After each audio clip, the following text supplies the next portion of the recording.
This is 136. Yep. All right, well, welcome to BS session 136. Listen, sometimes we have good weeks, sometimes we have bad weeks. This is a bit of a shit sticker. Let's talk about it. Because I have a shotgun and rifle that I use for, and 22 gauge that I use for ptarmigan, moose, and black bear. You're so dumb. You are really dumb. For real. You're listening to your weekly dose of BS, Ballistically Speaking. The Ballistically Speaking Podcast.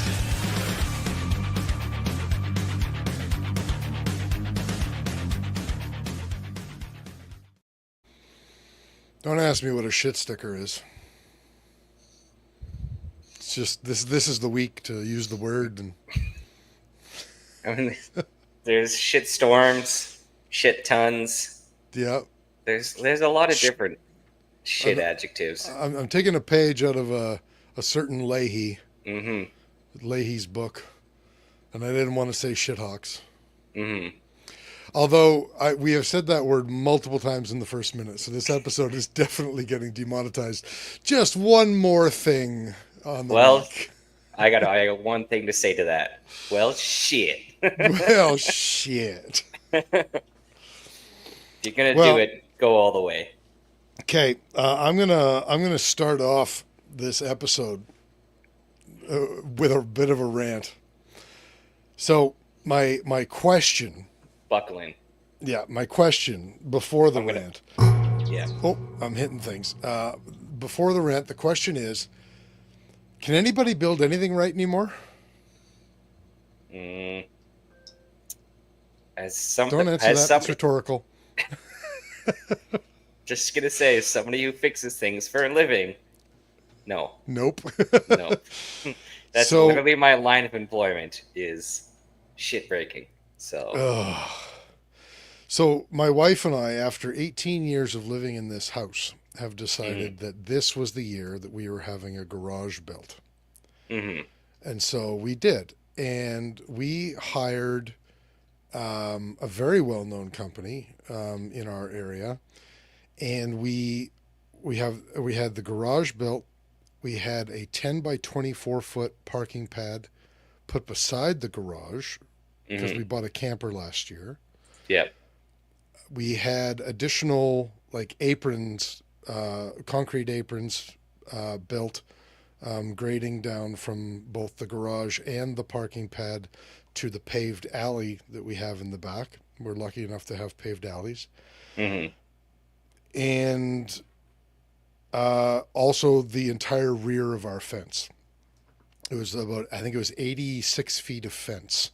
Was torn down and rebuilt because it was 18 years old, and I built it 18 years ago, and it was still standing quite well, actually, better than both sides of our fences, which each of my neighbors built, not me.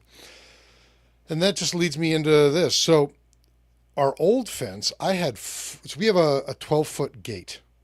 We have a pie-shaped lot. And so we have a 12-foot gate kind of right in the middle of the back of that pie, okay? And we've had it rebuilt 4 times in 18 years because every time it's been built, they don't build it very well, and it ends up sagging and dragging on the ground and et cetera, and all the things. So this time we decided to go with a vinyl fence at the recommendation of the builder. Mm-hmm. And we were told, yeah, you don't have to worry, we'll build it solid. And I told them, we've had 4 of these done. This is the last time I want to ever have it done. Let's get it done right. And if you guys think that vinyl is the way to go, then we're going to go with vinyl. So they built the fence, and they showed me the day that it was done. Everything was lining up, the cross bolt. But there's a pin that's supposed to go into the concrete. Mm-hmm. And it goes into the apron of the concrete. The apron was built, the concrete for that apron was poured 24 hours before they put the gate in. So the concrete guy wanted to wait a week and a half before he drilled the pinhole. Mm-hmm. And the way that they built this gate is the left 6-foot long door it has the pin, where the pinhole goes. And I remember asking them, I was like, shouldn't both sides of this gate have pinholes, guys? No, you only need the one side, and then there's a cross bolt that locks the left side of the gate to the right side of the gate. And they're like, no, you don't need both. You don't need both. I'm like, okay, well, you guys are the experts. I made it very clear that I wanted this to be solid, but, you're the experts. And so everything's built, everything's done, but it's not latched properly because we had that heavy wind like 2 weeks ago when we had the tornado just north of town. Mm-hmm. And I don't know if you knew about it or not, but we did. I heard And it's the grapevine. yeah, so we didn't have the tornado didn't touch down in the city, but it was massive winds for the evening, and we had pretty windy days before and for a couple of days after as well. So the wind blew the gates open because without the pin into the concrete, the cross bolt doesn't keep the two gates together. So we we blocked the gate so that they wouldn't fly open and all that wind. But other than that, we haven't used the gate. Mm-hmm. Well, concrete guy came and drilled the pinhole today. So I go to close the gate, and I go to put the cross bolt across, and the left arm of the gate that has the crossbar is about an inch lower than the where the cross bolt slides into on the other, like the receiver end of on the right side of the arm. And for the life of me, I cannot lift the left gate up high enough or push the right gate down low enough to make them line up.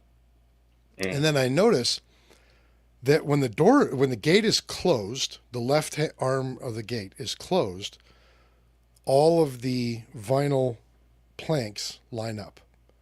But then I open the gate, and there's a gap of about a millimeter or so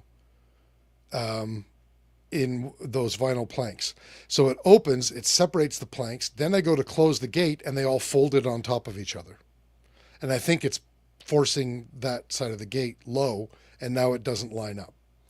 And now the vinyl is all bent on those planks. It doesn't line up. I had to crank the shit out of it to get the cross bolt across, and I'm going to have to just undo it tomorrow because we're going camping for the weekend. So what the shit? What the pong, yo? Come on, Derek, commiserate. I was about to say that's a gateway story to your emotions. Sorry. I tried to make a pun. Gateway. Kurt would have commiserated with me. Yes. I'm not very good at the. And he would have commiserated by going on a rant about how he hates people. See, this is the problem is I don't want to hate a lot of people. Oh, you got to hate more people. Anyway, I'm sure that they'll fix it on warranty, but I mean, is it going to last for 12 months? The warranty only lasts for 12 months.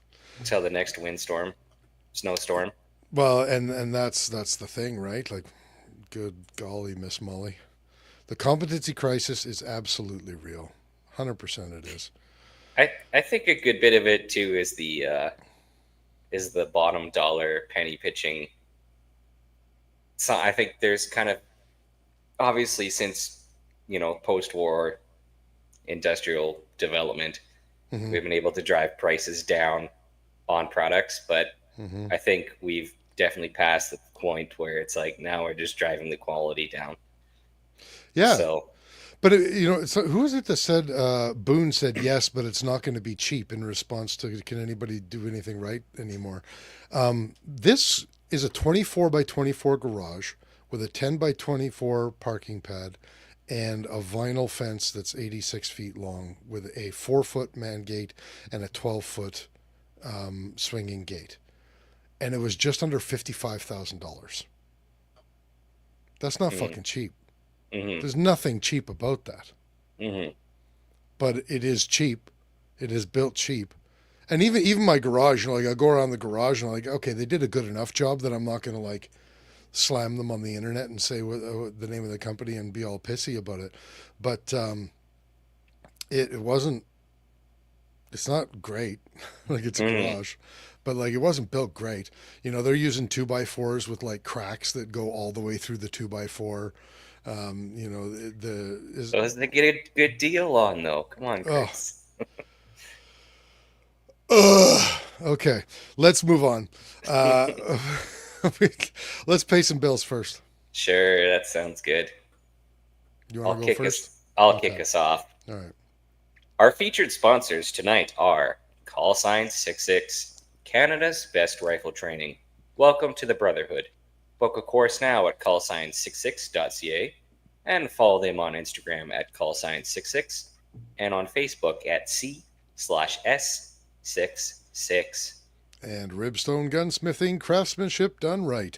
Contact Oscar at ribstonegunsmithing.ca and breathe life back into any firearm. Oscar also has a not so new book out now titled Rust Bluing in the 21st Century. Find it on Amazon. It is a good read. Pick it up. March Scopes Canada, the Dion optical design line of rifle scopes, has a scope for all of your hunting and shooting needs. Find Doug and Niza at marchscopes.ca. And Apex Optics. When you buy Apex, precision comes standard. Even the little atom on the back of that rifle, or the top of the rifle behind me. Check out the fine competition rifle scopes, red dots, and binos at apexoptics.co. And just a quick note, Apex is tariff-proof. Canadian and international orders ship direct from their Calgary warehouse, and American orders ship from the great state of Texas. No tariffs, no hassle. Sorry, I just have to laugh. I'm thinking of how the retaliatory tariffs were dropped and Oh. the whole elbows up crowd. Who puts their elbows up like this anyway? Anyway, carry on. EM Precision Rifles in Vegreville, Alberta, building Canada's finest precision rifles. Find Shane and Steve on Facebook, Instagram, and on their website at emprifles.ca. And Bolt Action Coffee, bringing specialty coffee to the precision shooting world. Order coffee and merchandise at boltactioncoffee.com. Odell Engineering. Pick up a Canuck shotgun, Bagheera rifle, and Apex ammunition from your local distributor and tell them Phil sent you. Look them up on Instagram, Facebook, and on their website at odellengineeringltd.com. And finally, Sterling Arms International, home of the R18 Mark III, R9 Mark I. We just don't know how to quit you. We're not going to give up. They may be down, but they're not out. Stay tuned for latest updates on the battle to get the R9 back. Indeed. Mm-hmm. I'll do our draw spiel since Kurt's not here. So Sure, give her. we have a draw going on right now for a full custom 338 Lapua build by EM Precision Rifles. Features a Curtis custom big ass action, that's the technical term, and an IPI 30-inch stupid heavy barrel, technical term, fitted with a custom EM Precision muzzle brake and a special EM Precision branded trigger tech Go Switch, all laid into a beautiful, very sexy custom laminated stock by Rifles Refined. Each $20 entry can be sent to info@bspodcast.ca. Be sure to include your name, email address, and the phone number in the comments so we know how to get hold of you once we draw. The draw will happen once 500 entries have been received or whenever we decide to draw it.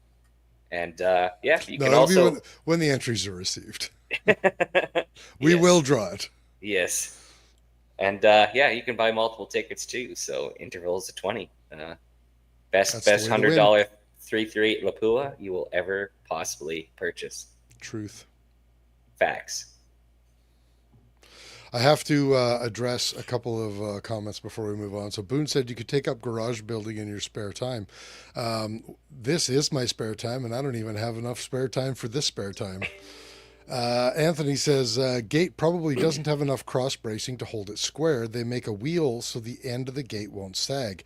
So both of those I think are true. They have this flimsy little aluminum thing that on each door arm of the gate, and it's just, I think it's aluminum. It feels aluminum. It's just a light little piece of junk, and it's variable length, and it's held in place by screws, but the screws are only one every inch or so. So there's no real fine adjustment to actually like even the gate. You just kind of put it under tension, I guess. And it's also not much of a cross brace. Now, I do have a wheel on each side of the on each arm of the gate at the end of the gate. The problem is the gate opens on a concrete apron that is sloped. So the wheel on the left side stays in contact the whole time, and there are little springs on these wheels so that they will adjust in length, and they're supposed to compensate for the apron. I was very specific about this with these guys, and this is what they told me, and they said that it should be fine. The one on the right hand side, about halfway open, it no longer touches the apron. The one on the left hand side, it stays in contact with the apron the entire time. So I don't know what the hey ho. But I agree that there's not enough cross bracing. But they don't seem to make cross bracing adequate for fences of any kind, because this is now the fifth fence that I've had, and it still is not good. I said let's move on. We should move on. Sure, hell yeah. Do we want to get right into the elephant in the room, or do we want to talk about some other things first? Balls in your court. Why don't you tell me, because I missed this announcement. Why don't you tell me about Mr. Ananda Sandamandari, the Minister of Public Bullshit, and his announcement about the buyback? Yeah, so unfortunately, I don't have a whole lot of information, but essentially the gist of it is we have an announcement officially after 5 years of the phase 2 of the buyback program. For those of you who don't know, the so-called buyback program, phase 1 started about a year ago, buying back firearms and parts that were prohibited by OIC from manufacturers and dealers. So, although mostly it was just getting manufacturers and dealers to submit lists, rejecting large portions of them and not paying them out for large portions of them. yes, and so it's going well. Limits like parts, like they're going to pay for parts. Yeah. And I think retailers are limited to 200 parts as of currently. Such garbage, right? Which is essentially one box. Yeah. Maybe two, depending on how tightly you pack it. This stuff is too dangerous for anyone to have, so we're going to buy it back from you, but only if you have under 200 of them. If you have more than that, just keep them. Yeah, it's not that dangerous. Oh, wait, it is dangerous. Sorry. So you got to hand them in, but it's not, but it is. Okay, so now phase 2 is going to be the what it will surely be a wildly successful civilian purchase. Oh, definitely. So essentially, we have allegedly Mr. Gary and Sangari said that the buyback program will be rolled out next month and completed within the year. So unfortunately, that's all we really have. Yeah, we still have.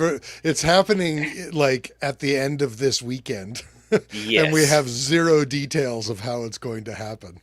Yeah. So in his interview, there was, it was mostly talking about the fentanyl, border trade, border crossings. What does that have to do with the buyback? I mean, he is public safety. They're talking about drugs and fentanyl, which is, a problem that kills it's way more actually, Canadians than yeah, guns ever had and or will. It's what they should be talking about. Mm-hmm. Yeah, we did have. There's one relevant question in the interview, in regards to the gun buyback. Really, the question was framed as follows. There are some conservative commentators recently calling for the gun buyback to be scrapped, which they said they will help the government reach its savings goal. The program has already been through several delays and cost overruns. Did you ever consider abandoning it? And then Gary responded, This is something we ran on in the election campaign. It's been a commitment that's been made by the Prime Minister. There was never any doubt that we'd implement the program, but the questions were around the methodology and how we would deliver the program, which we're finalizing. We're getting to a point where we're very close, and hopefully starting mid-September, we'll be able to roll it out, and ultimately, we'll have this program completed within a year from its start date. Yeah. So, very basic. Yeah, this is going to happen. But, so, in a couple weeks, we possibly will see what this so-called buyback program is going to look like. So, Okay. 1AB's got an interesting comment. So, why would the CCFR say the amnesty was extended to next year? That's a good question because I do remember them saying that a couple of weeks ago. They made a post saying that they have officially extended the amnesty, and at the time, it sounded like that's what Gary was saying. Because at the time, his announcement was, "We will be completing the buyback by the end of 2026." And I think that that was an assumption from the CCFR. Well, that must mean that they're going to extend the amnesty again. And then, a week later, Gary kind of seemed to clarify and said, no, no, no, we're going to be starting it next month and it'll be complete by 2026. So I think that was just an honest mistake from the CCFR. I haven't heard them say it since Gary has started clarifying. Maybe I'm missing that, but well, it'd also be weird to say there was no extension on the amnesty. The buyback program gets announced September, and then all of a sudden the end of October, everything has to be in. Yeah. But they said they're going to have it completed within a year.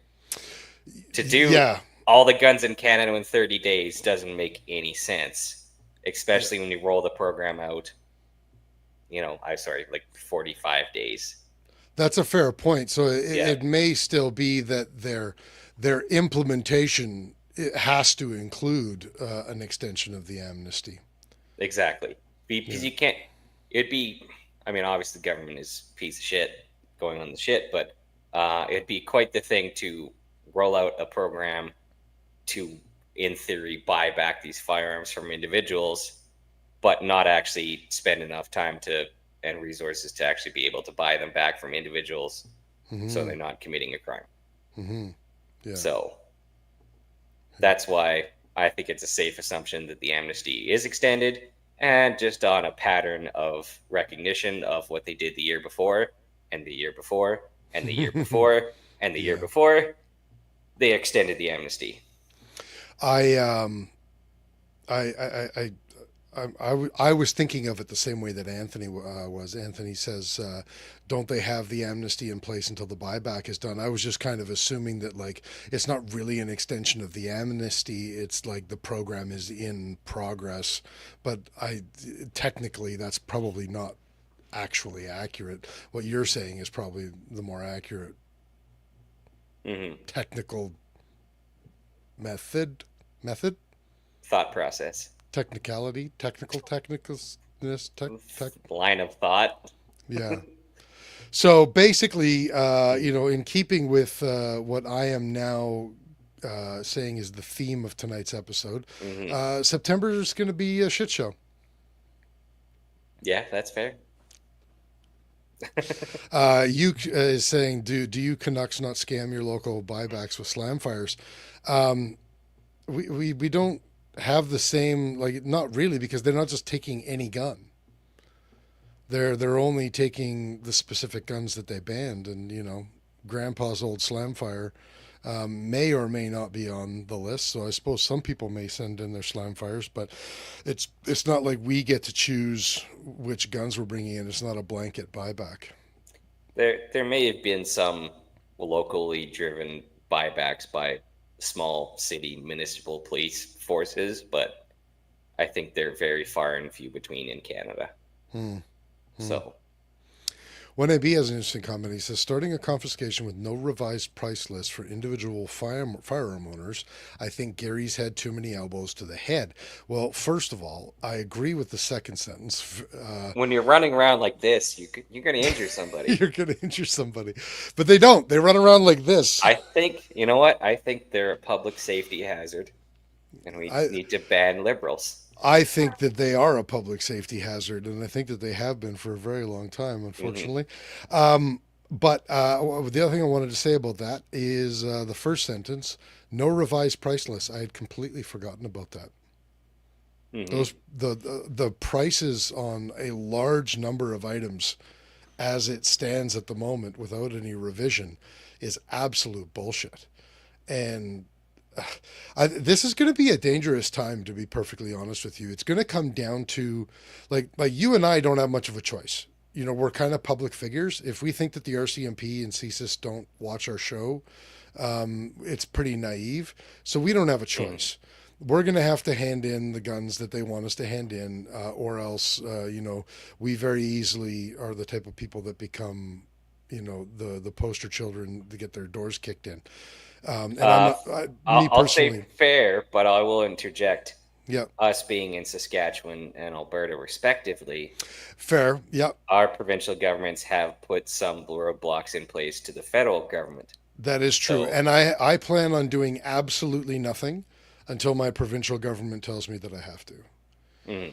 Because I'm more than willing to stand behind the provincial government if they're going to go to bat for me. But if they back down, then what I'm not willing to do, and people can judge me for this or if they want to, but I'm not willing to blow up my entire life and go to jail on that kind of a stand. So, but I think that the pricing as it is, and just the principle of the thing, I think there is going to be a very, very large percentage of people that are not going to participate in this, and I'm actually glad for that. I'm happy for it. I think that it's absolutely overreach of our governments, and I think that when government won't do the right thing, I kind of agree that it's up to the people. Now, I don't really support, outright revolution in the streets. I'm not Che Guevara, but if people choose to not comply, I'm perfectly okay with that. I gotta chime in on 1AB's comment here. After an extensive background check of the federal government, I cannot, due to public safety, turn my firearms into tyrannical government. I've also been doing the same background check. They got like genocide, sterilizing indigenous people. They got some. Bro, it's not just that, and it's not just the federal government. Have you heard what is going on with the Saskatoon Police Service? I have not. So, almost a year and a half ago, the Saskatoon ERT team, and I know that I'm saying emergency response team, had a house party. And apparently there were a number of members of the ERT at this party. There were other members of, I think, just like rank and file SPS. And there were apparently members of the public at the party. And there was at least one known member of a motorcycle gang there that was apparently openly telling people, I'm a member of a motorcycle gang. And he's there partying with our ERT and city police. And apparently they had it was just a big piss up. There was drinking and music and being loud and whatever. I mean, people are they're off shift, and that's not I don't think a problem. I think it is a problem when members of law enforcement are rubbing shoulders at parties with known gang members, and apparently that has launched an investigation that may have compromised the ERT and SPS in general, just because of the information that this guy may have been privy to, including with undercover agents. And like there's this big like scramble now, trying to make sure that all of Saskatoon and area's undercover agents are still secure. But apparently, one of the things that, like, it's just a weird party with a bunch of illegal things going on. And apparently, one of the members of ERT beat the shit out of a junior female member of the police service at the party. And like, there were multiple. What I know. Like, it just gets weirder and weirder, right? I know you guys in Saskatchewan like your Pilsner and you're a little bit rowdy and It's just- a little bit different. I've hung up with enough of you, but that It's seems just- even a little far for Saskatchewan. it's too much, right? Yeah. So apparently, this That's guy. some Manitoba level shit right there. Yeah. Apparently. Nothing against Manitoba. I love No, you guys. lots of things against Manitoba. They elected Wab Canoe. Anyway, so a bunch of what are they called when people see things? Witnesses that were interviewed after the fact said that they saw this ERT member like wrestling around multiple times with this junior female officer, and at least once appeared to be like punching her in the face. And then apparently like took her back and choked her unconscious, possibly multiple times.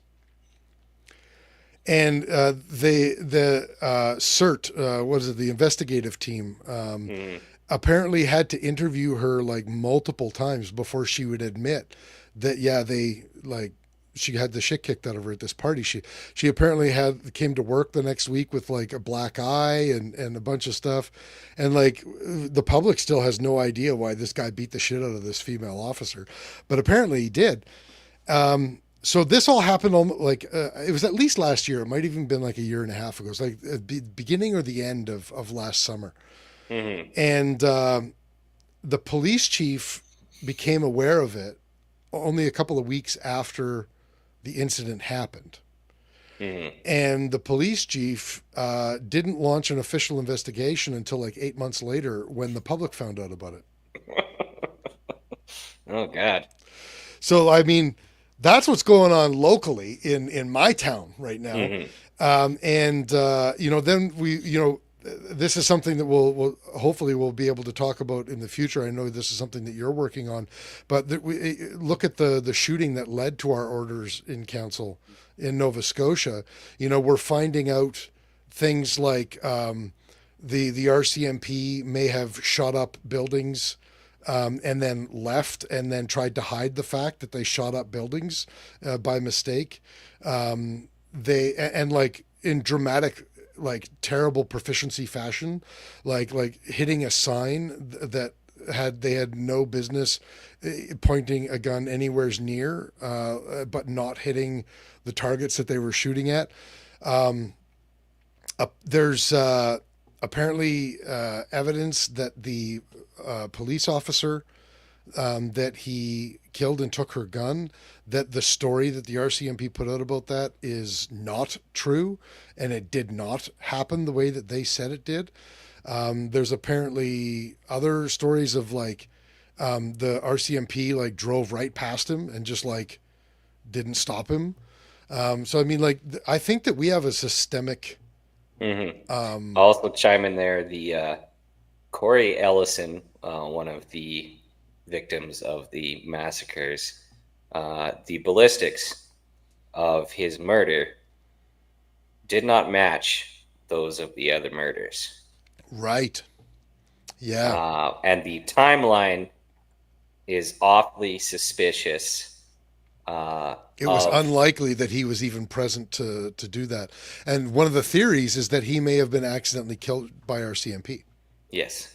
Yeah. So we're hopefully going to have an author on here soon to dive more into details. But to go back to 1AB's comments, RCMP, Royal Corrupt Mounted Police, sick leave is up 185% over 15 years. Nobody's coming to kick in doors. Another thing I'll add to that is about 1 in 4 job positions within the RCMP are vacant. Yeah. at all times, and they purposely hide their numbers as well for their vacancies. Yeah. And just a personal anecdote: I know a RCMP member through friends,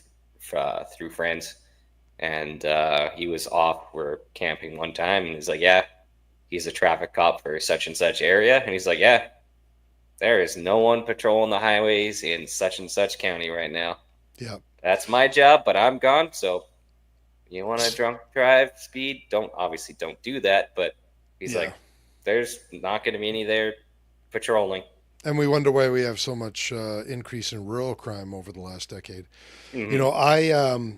know, for a personal issue, I had to contact the Outlook RCMP detachment a number of weeks ago, Mm-hmm. and nobody answered.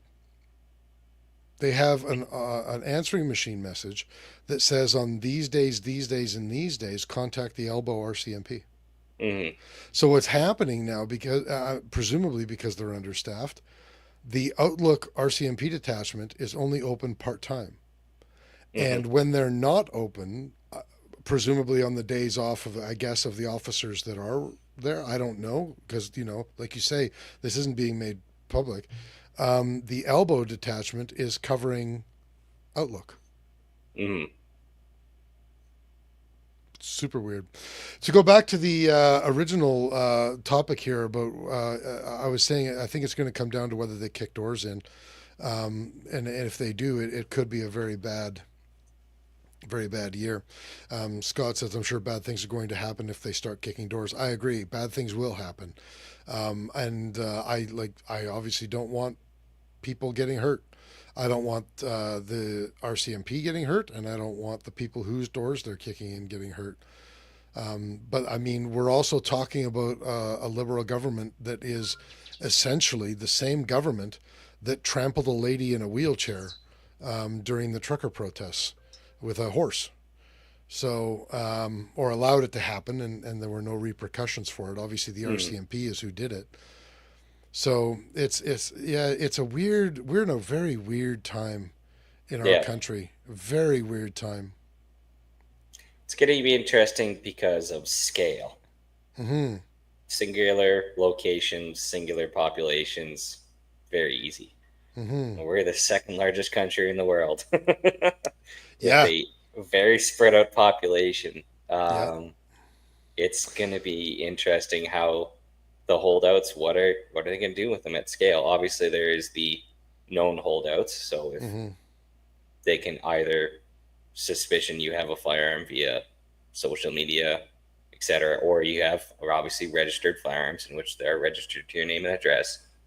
Um, that's going to be an interesting segment if they hold out. What's that going to look like? Yeah. So, Yeah. I have a conspiracy theory. You want to hear it? give her. He's just Stallone turning his hat around now. Um, yeah, it's like a switch. Yeah. Mm-hmm. Um, Tell me okay, about it. I'm Tell me not about it.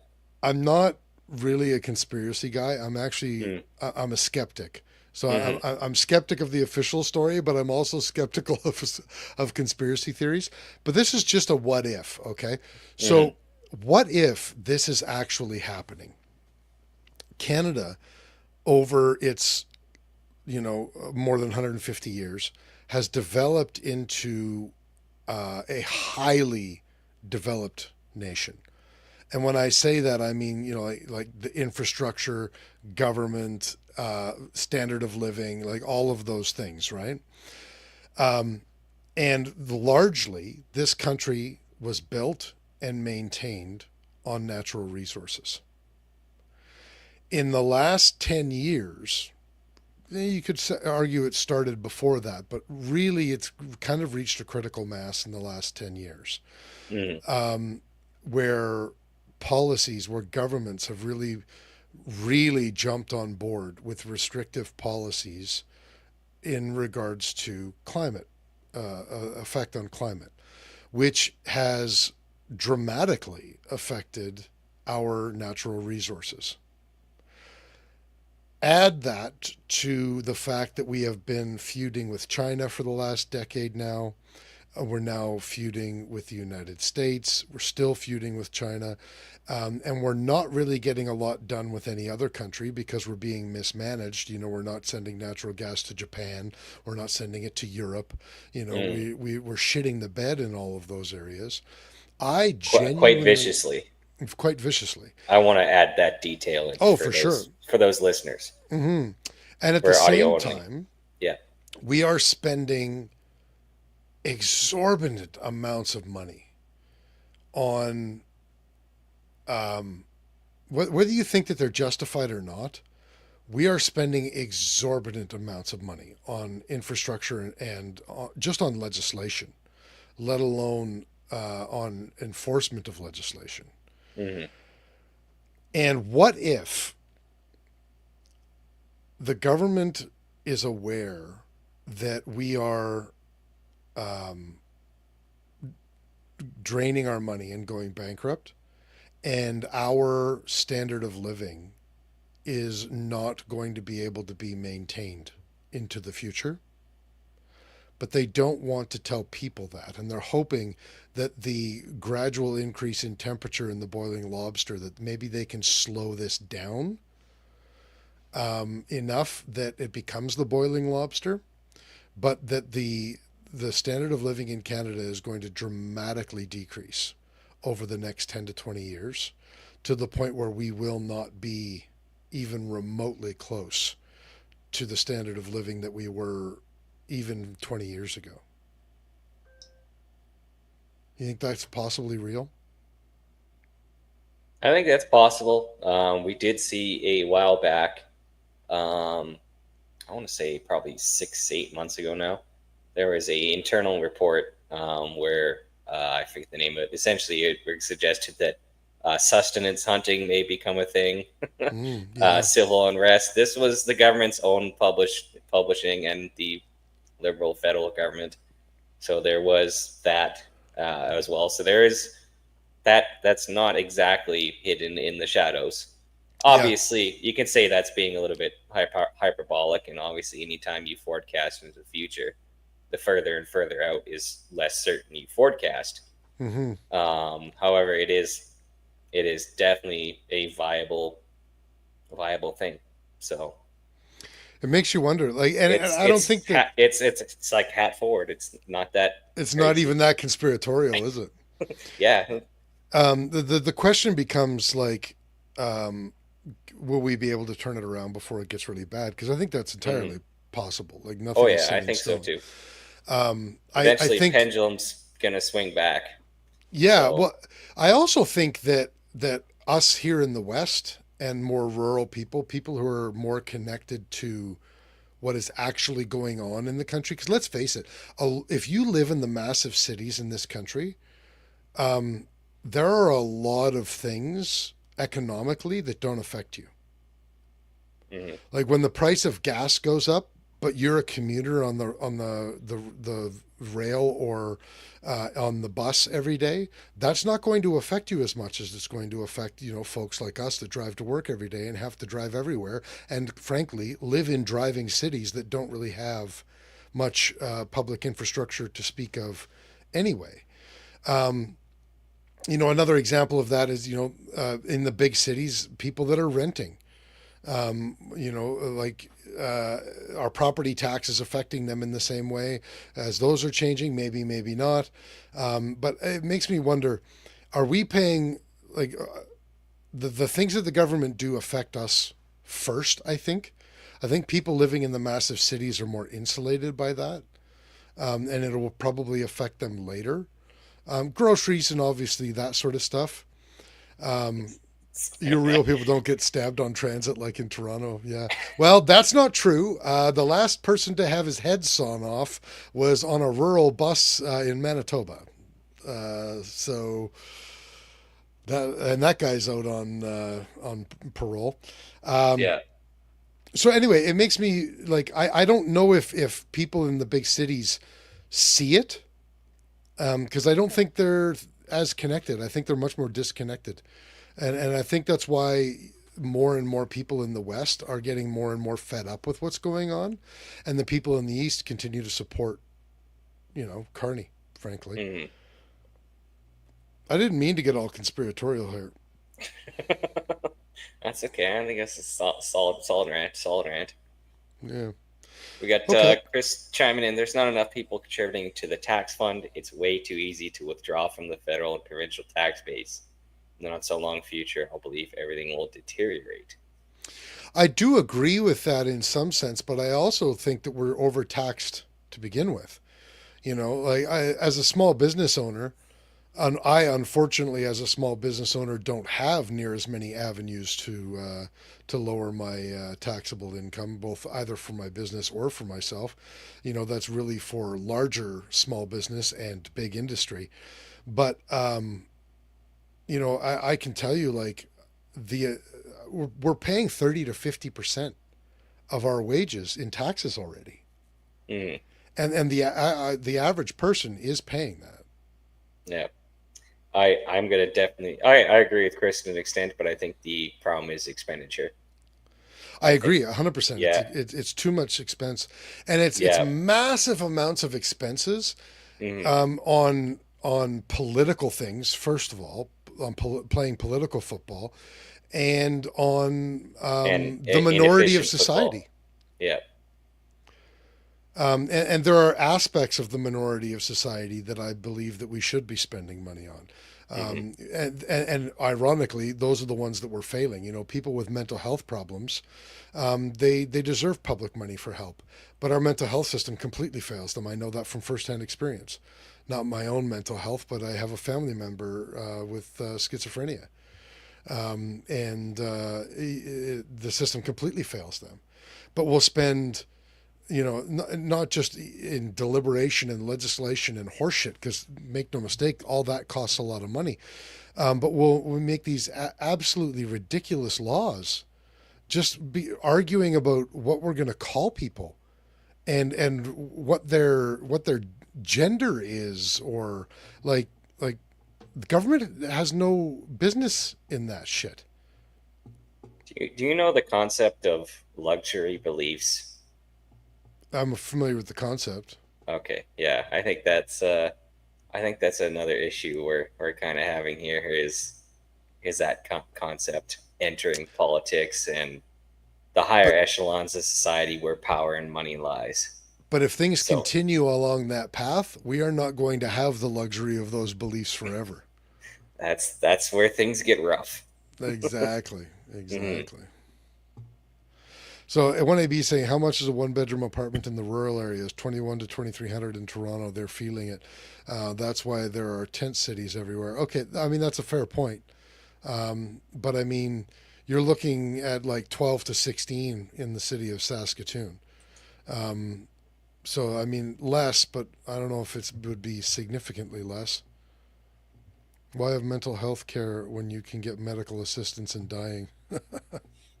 Well, some of the crazy people don't actually want to die. Hmm. Anyway, but what's our next topic here? I Hey, feel I was I'm about getting to say depressed. we're damn near 50 minutes in, and we're going to talk about obviously the case in Lindsay of Yeah. defending your home, castle doctrine. We had Pierre Polyev chime in earlier this week, and he talked about essentially. Oh, sorry, where is it? Um, he wants to amend the criminal code to say that the use of force is presumed to be reasonable to defend your home if someone breaks into it. He Yep. says if the government doesn't do this, his party will introduce a private member's bill aimed at making the change this fall during a press conference. Yep.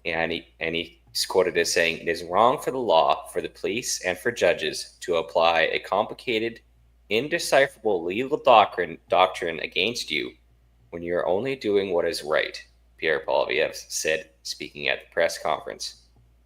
He says our amendment will change section 34.2 of the criminal code to say that use of force, including lethal force, is presumed reasonable against an individual who unlawfully enters a house and poses a threat to the safety of anyone inside. Hmm. So I don't know quite yet about the merits of what that would look like. You know, obviously the proof would be in the pudding on that.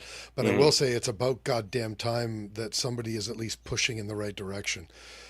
It has been so. Like, I mean, I deal with self defense a lot. I mean, there are a lot of people who patronize my business because they need to learn and want to learn how to defend themselves.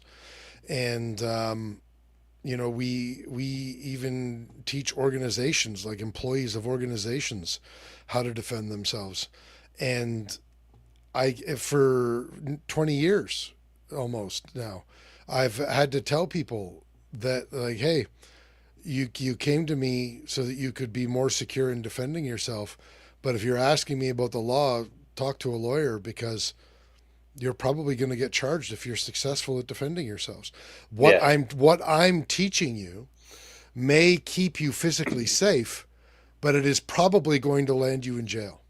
Mm, And it is such a idiotic thing, and the fact that it's taken this long, and what I'm really worried about is that when the facts come out about this case, we're going to find out that it's like one of those cases where, you know, the convenience store owner, instead of calling the police, you know, tied the guy up in the back storeroom, and that tried to rob his business and beat him with a rubber hose. You know, if that it turns out to be the facts of the case, I'll be so upset, because if this is what I think it is, and this is another case of somebody who is just being charged due to lazy investigating, um, if this finally brings us closer to actually being allowed to defend ourselves, then I'm all for it, 100% for it. I'm not at one of those bleeding heart dipshits who is at all concerned. Well, what if they break into the wrong house? First of all, what percentage of people is that? mm, Well, what if they broke into your house for things and they didn't mean to harm you? Well, you know what? I can't read their mind. If you're breaking into somebody's house for any purpose, mm. you should be taking the risk that you're going to get your ass beat and possibly killed. And Because I also, am not taking a chance that I misunderstand what your fucking intentions are in breaking into my home. and I want to also chime in on that because, um, so going back to the criminal code, so reading off the criminal code right now. So again, we talked about in our self-defense episode, probably half a year ago now. Um, a person is not guilty of an offense if, and it lists off a bunch of things, Mm-hmm. and one of those things is the act is considered reasonable in the circumstances. Yeah. And then it goes into a series of factors um, about what is considered reasonable in the circumstances. So one thing I want to really touch on in that is especially breaking into someone's home. Mm-hmm. So I think a lot of people here are outdoorsy people and understand the concept of cornering, and understand that if you corner an animal, like say they're against a rock face, they're Mm-hmm. gonna lash out. Mm-hmm. Like it's to be expected. Also know that if you ever been woken up in the middle of the night, you're delirious. You're not fully cognizant of what's going on. Somebody breaks in your house in the middle of the night, well, you're a cornered animal and you're somewhat delirious. Applying high level legal standards of various dimensions, Mm-hmm. it's not going to happen. You're going to run on animalistic instincts at that point. And charging people by as the default Mm-hmm. and allowing the court system to figure it out is not only lazy policing, I think it's irresponsible policing, and it should not be allowed. Yeah. It sounds like I'm really against the police tonight. I'm really not. I Mm-hmm. I really do support the rule of law and policing. I Yes. feel like I need to say that out Well, loud. you're There are cheerleading a in. lot of problems with the bureaucracy of our policing, and how it's Yes. done in our country. And I think that it's actually patriotic to point that out, not but I very much support the rule of law. So I think that is, I think I like put it to the hockey team analogy. So um, most people that cheer for a hockey or sports team, if someone's slacking on the team, they're going to be most critical of that team person on the team. They're not going to be worrying about the opposition. It's like, oh yeah, that defenseman on the opposition, he ain't doing shit. No, they're going to be talking about their own team Mm-hmm. because they want their own team to be good. And Mm-hmm. I think that's kind of where you're coming from. Yeah, that's exactly where I'm coming Mm. from. I feel like I feel like large segments of policing throughout our country are not performing the way that they should be. I think that it puts me in danger. I think that it puts every other citizen in danger.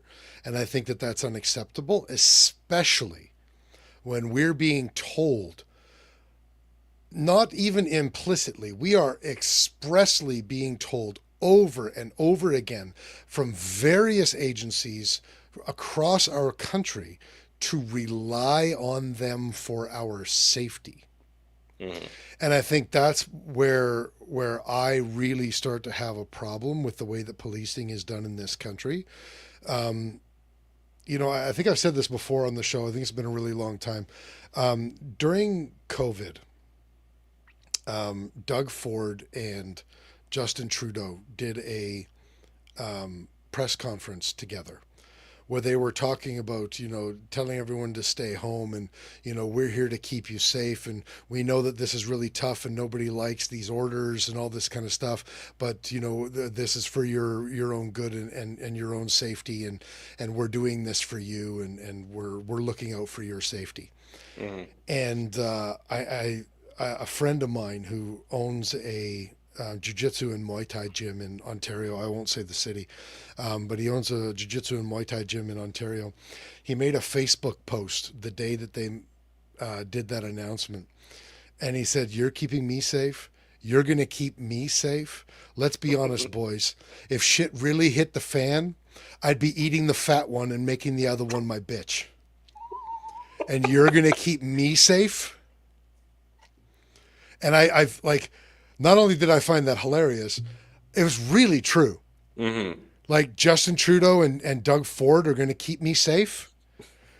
And, oh man, I'm going to get myself in so much trouble by saying this right now, but I have had, I have had more than enough encounters Mm-hmm.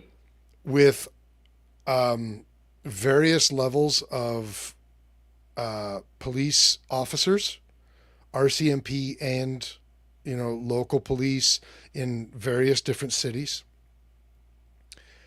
And there are absolutely exceptions. There are tough motherfuckers that still exist in various police forces across our country. But it is my belief that the average police officer is woefully untrained in violence. Mm-hmm. And if you are not trained in violence, you cannot keep me safe. I don't care what your opinion is on that. Not you specifically. I don't care what anyone's opinion is on that. If you are not trained in violence, you cannot keep me safe. This also begs the question too. So again, this deemed reasonable in the circumstances. Say this is a trial, something that goes to court and like a jury is involved. Mm-hmm. If you get some 60-year-old Karen who thinks that violence is never the answer, well, that's quite a lot of bias against you. Mm-hmm. Because all of a sudden, someone's reasonable because of their skill level differs from person to person.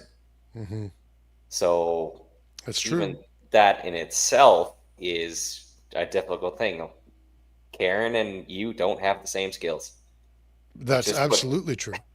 Well, and that actually brings me to the comment. Who said it? I think 1AB said it. He was talking about a number of black belts he has. Here it is.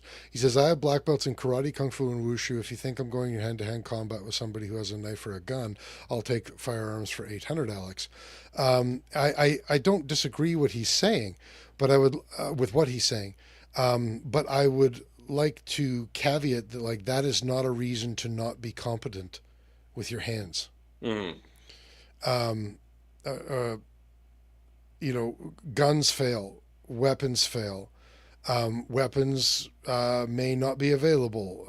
That's also a big one in Canada. There is That's no a CC absolutely a big legal one. concealed carry in Canada.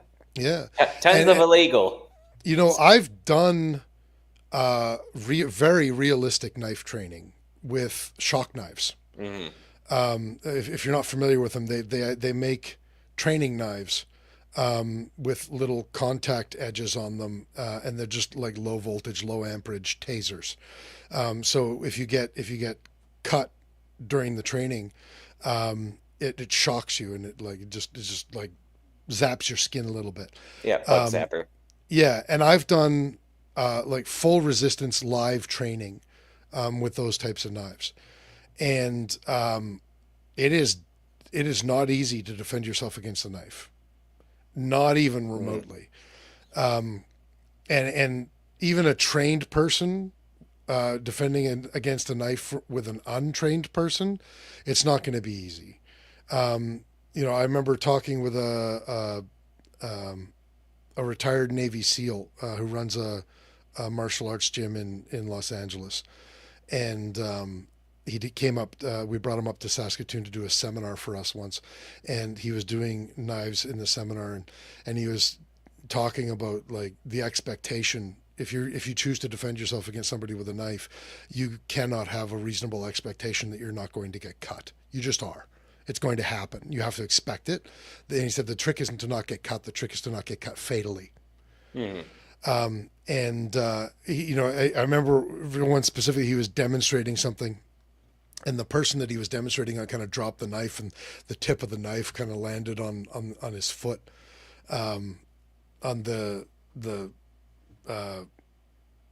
Brian. His name is Brian. On Brian's foot, this one goofball puts his hand up and he's like, "Yeah, but I mean, the knife just stabbed you in the foot," and he's just like. People when there's like, especially people like that they've seen some shit in their lives and they know what they're talking about, and then somebody just makes a stupid comment like that. And I remember he's like, "Okay, look, guys, I'm telling you what I have learned in my experience." Mm-hmm. He goes, "You guys can listen to what I'm saying and take it at face value, or not. I don't really care." He said, "What I can tell you is that I've had 6 people try to kill me with a knife. I'm still here. Not all of them are. Yeah. So you make your own decision." And he goes, and that's all I got to say about your question. I was like, way to piss off the guy running the seminar. Like, good job. But I mean, like very true. Also, like, so I agree with the sentiment that if you think like it's not the best option, but there's nothing ideal about having to defend yourself against somebody who's trying to harm or kill you anyways. And I would much rather be as well-rounded as possible, including grappling, striking, practical weapon defense, including live training, and primarily including live training, by the way. Like technique training will only get you to the basic level when it comes to self-defense. I believe that very strongly. It has to be live resistance training primarily. And that includes firearms. It includes firearm use. Am I ranting? I feel like I'm ranting. A little bit, but you're still on topic. I set the precedent early. Can I point out another good comment here from Chris? I was also going to point out, Chris's comment. Same comment. Well, you go ahead then. You point. I was going to point out his first one. You brought it up earlier, but we didn't talk about it for audio listeners. Go for it. We got Chris chiming in. Police discretion has eroded over the last few decades in many, many ways. In order to be transparent, let the courts decide is the default. And he follows that comment up with that and a bizarre apologetic mentality towards criminals. First of all, I think that Chris absolutely knows what he's talking about. Let's just put that out there for anybody who doesn't know who he is. He's going to know what he's talking about. And number 2, those 2 things right there, the 2 things that he mentioned, I think are almost a fatal flaw in our law enforcement and justice systems. And one of them, I think, is largely law enforcement. The other one is largely justice system. But the Yeah, I two think of so too. those things together create such a lack of safety in our society. I think that overlap started. I'd say I say started about the same time from different, again, I think, political movements. Um, Obviously, the Liberals' bail reform bill has caused a tremendous amount of damage Mm, in this country, and even the overall belief. And I think it's a luxury belief of um, leniency on criminality. mm-hmm. Um, they're viewing everyone in a victim lens, even the perpetrators, as victims, and that is definitely as much as obviously there is a time and place for looking out for those victims of society, whether it be racial, economic, etc. But I think that's where the left has gone too far, is they look at everything in a victim lens, and Mm. they look at perpetrators as victims themselves and want to treat them as such. So I think this is I think you're right when you say the left, and here's why I think that that's true. I mhm. think the right has, generally speaking, more of a sense of self sufficiency. And I think it's more of a leftist ideology, to like, let's all take care of each other, which also means you take care of me. Yeah, that's And that is the one of the main separators of the political left and right, is absolutely. how the individual and collective are viewed. Obviously, the right views the individual as more paramount, and the left views the collective as more paramount. Hmm. So, And whereas I agree with the taking care of others part, I think the fatal flaw in the left's ideology is that they don't take care of themselves first. And therefore a lot of people on the left are incapable of taking care of themselves. And so when they look at these types of situations that we've been talking about for the last 15 minutes or so, especially, they are looking at it from an ignorant point of view mhm. because they have no experience with it. They have an inferior understanding of what self-sufficiency looks like. And so their default view is exactly what you said, is as a victim, because they don't know how to look at it any other way. And I think that, I've said it many times, I consider myself more of a moderate, but that is absolutely one of the biggest contentions that I have with the left, is that so many of them are just fucking useless. And Yeah, I, that's I, that. I, That's I a thing can't that I stand that. think they fail to realize, is as much as they prioritize the collective. If you have a collective of incapable individuals that don't see them as self worth as an individual, well, that's a pretty shitty collective. Hmm. So to reap the full benefits, if you're going to value collective ideology in whatever spectrum from center all the way to the left, Hmm. you need competent individuals in that. Hmm. So, I, I, I, I, I much prefer the mentality of people like, what's his face, from the Warrior Poet Society. What's his name? I'm Uh, sorry, the name escapes me too. now I have to look it up because I'm gonna be irritated if I don't. In the And it's gonna meantime, bug me I'll. as soon as I get his name too. John Lovell. Mhm. John Lovell. So I like John Lovell for a lot of reasons. But one of the main reasons that I like John Lovell is because the entire point of his Warrior Poet Society, I'm not on board with the, thanks Boone, Boone said it. I'm not on board with the religious aspect of the Warrior Poet Society, but I don't have a problem with it. It's just not me. But the be a violent man who understands and is capable of violence, but use it to be a knight, like a white knight in society. That's not how he coined phrases it. I can't remember how he, for some reason, I can't remember how he says it now. But Mm. using your capability of in violence and not just that. I mean, talking about self defense, it's that, but your self sufficiency as a defender of others. I very much agree with that mentality. And very far agree with that mentality over the leftist idea of taking care of others, because that's more like a bunch of victims huddling in a corner rubbing each other's backs, and Mm. I'm like, that doesn't help. It doesn't help at all. And also, not as much as we're talking about religious stuff, I think there's a Bible quote I remember. Is it essentially summarized as this: you must remove the speck out of your own eye before you attempt to remove the log out of your brother's eye.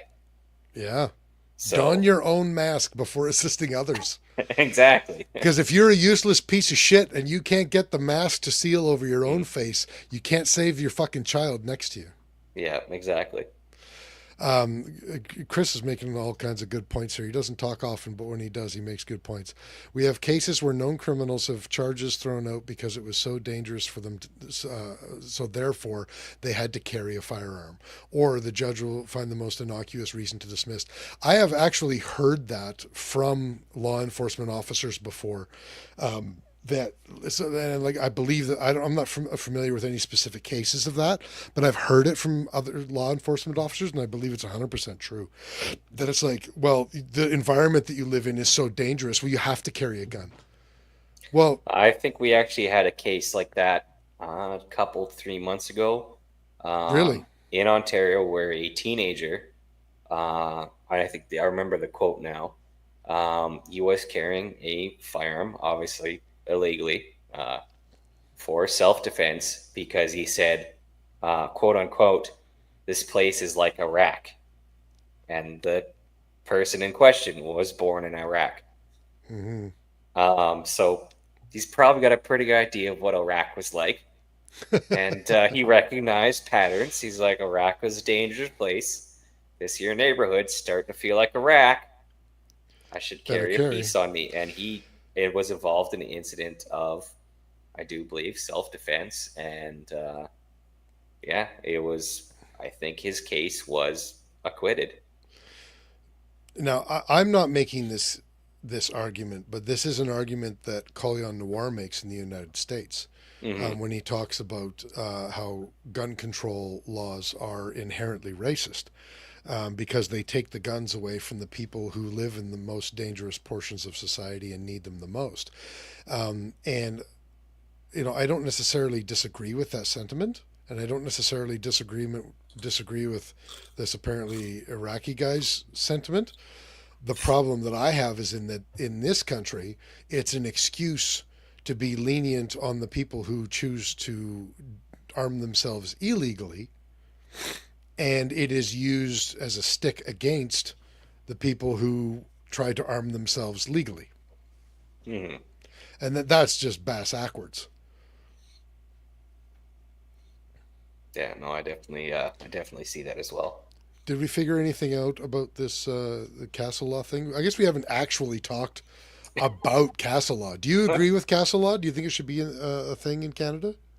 Yeah, I think as our law stands right now, it's way too much of a labyrinth, and I think it puts too much onus on the defender in order to 3D chess calculate how they're going to respond Yeah. to a situation. Whereas I think obviously there are some limits to it. Obviously, to what extent is always the best debate question of those limits. But I think as of right now, and I think the sentiment has been echoed in many places and by many people now too, um, that it is too restrictive Hmm. Yeah. as it stands. For me, the big part is what you just mentioned, is that the way that the system works, it has skirted innocent until proven guilty. Mm-hmm. Practically, it has become guilty until proven innocent, and I that's a big problem. And I'll quote again. The first line of that part of the criminal code is, yeah. a person is not guilty of an offense if. Mm-hmm. Well, and you're right. Our criminal Mm-hmm. code is even written that the default is you are guilty. You've Yes. committed murder. You've committed assault. You are guilty, unless A, B, C, or D. Mm-hmm. Yeah, and I agree that that absolutely has to change. I don't. One thing I will say about Polyev's solution, I don't actually like it as he's described it. I don't think it solves the problem. I agree very much. I see Ian Runkle talk about this a lot. I see other Canadian lawyers talk about this a lot.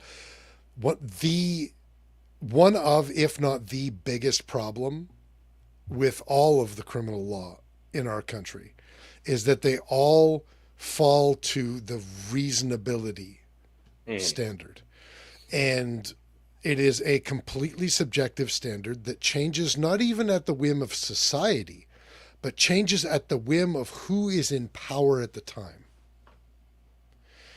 And, it's important to note that gun control in this country started because of the whim of the first liberal governments that decided that it was unreasonable to not have these gun control laws. And I think that his solution of just saying, well, it'll be assumed that what you did was reasonable, is not a good solution. Mm-hmm. So the right path, I mean, at least finally somebody's making suggestions in the right direction. Can you tell I'm passionate about this? I've talked with my hands so much this episode. It's not often that you do. But at least he's going in the right path. So I'm not gonna like. And come down we too also hard about have it. Doug Ford echoing that same sentiment too, which is Mhm.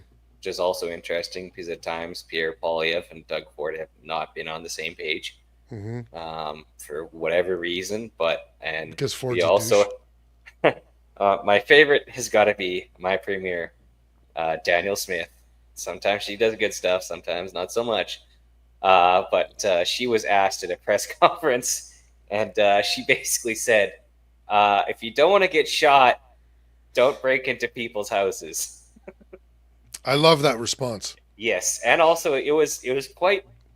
That response was one thing, but it was interesting because the crowd, I don't know if it was media or public, but there was audible cheering. Yeah, there was. That's yes. right. Yeah. It's Well, not just they were. That's obviously crowds can be biased, but Yeah. for an emotional expression of that extent during a politician's press conference is quite rare, but also says a lot. I'm not the biggest fan of, like, my biggest critique of both Danielle Smith and Pierre Poilievre is that they're so abrasive. They're such disagreeable people so often, and I don't think that's necessary for a politician. I think it's unprofessional for a politician, and I don't like it. I find that ironic because I consider you more disagreeable, Chris, at times. But I'm not a politician. This is true too. And I'll tell you, one of the main reasons that I have never even considered politics is because I don't want to be that professional. Yes. And as a private citizen, I have the right to do that. But it's also why I'm not a police officer. It's why I'm not a firefighter. It's why I'm not a public servant. Anyway, but I will say, just having said that, I will say that when I heard her respond that way, I was like, man, what an awesome channeling of Sheriff Grady from Polk County, Florida. Exactly. It's. I was just waiting for her to say, if somebody breaks into your home, we prefer you shoot them. It'll save us the paperwork. Mm. It was. It was. I thought it was a very appropriate, if slightly unprofessional, response. Yes. And honestly, it wasn't as unprofessional as a lot of her other responses. So, Yes, I yeah. think also too, again, context of Alberta. Obviously, Alberta has a Dominion diversity of viewpoints, but I think by and large, the majority were not disagreeing with her in her statement. Hmm. So, Oh yeah, I think that that's earning her a lot of political points, quite a mhm. lot. And what I really hope, number one, that Pierre Polyev has some sort of inside track on what actually happened in this Lindsay case, and it's not going to come out that. Like I really hope that the charges are dropped on this guy. Mhm. Not only because I think it's the right thing to do, but I will admit that it helps Polyev politically with the push that he's doing right now. If this guy is found to have done something wrong in the eyes of the law, it will completely stall any chances. And I don't know if I could take that again because it'll be the second time with him. So that's not another interesting thing about this Lindsay case is the interesting, obviously, insight from someone within the law enforcement side of things. But when a case becomes highly publicized and highly politicized, so there's essentially, I think, reactions between policing and the court systems. There is essentially mostly two reactions. Technically, there's a third option. There's the back down, and then there's the double down. Mm. So it'll be interesting to see how this goes. Obviously, if they back down, that would mean,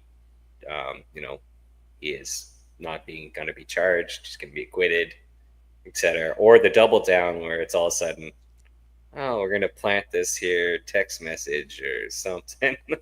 So, It's one of those things that you really want our legal and law enforcement systems to really not be capable of participating in.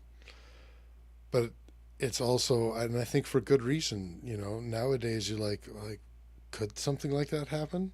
mm. It makes me sad to think that it actually could happen.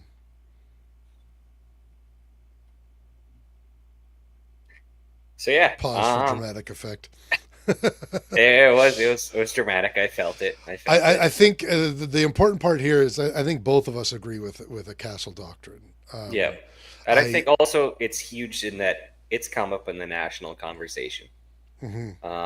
And I I think think, as more Canadians become aware of just how poor because I think the big problem with the reason it's been standing this long is that most people don't understand what it actually is like. mhm, Most people aren't touched by having to defend themselves. Most people don't thankfully. train, self defense where they would learn these things.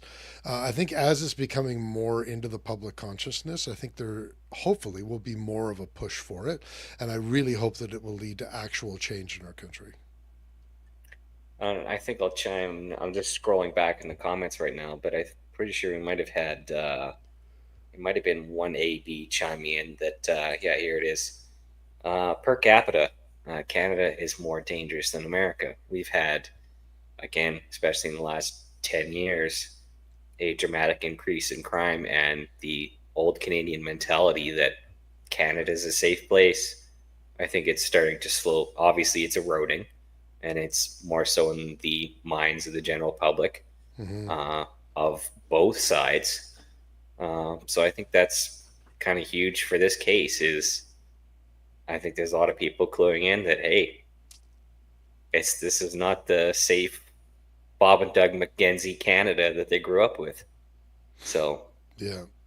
One AB is also saying castle doctrine doesn't exist without the right to bear arms. I do think that they're two separate issues. I I agree. I think what he's trying to say is that like castle doctrine has no teeth without the right to bear arms, and I don't necessarily disagree with that, but I also don't necessarily agree with it. Um, I don't know if I need to explain. I'll I spend too much think time a explaining, but follow up to that is his earlier comment. What exactly is Castle Law going to do against a criminal who already has a deadly weapon when we don't have the right to bear arms? well, I think the best example is the Lindsay case. Hmm. There was no gun involved in that case. However, allegedly the perpetrator had a crossbow Yeah, what the and a knife. perpetrator did. Yeah, The homeowner used a knife to successfully defend himself. which both are deadly weapons.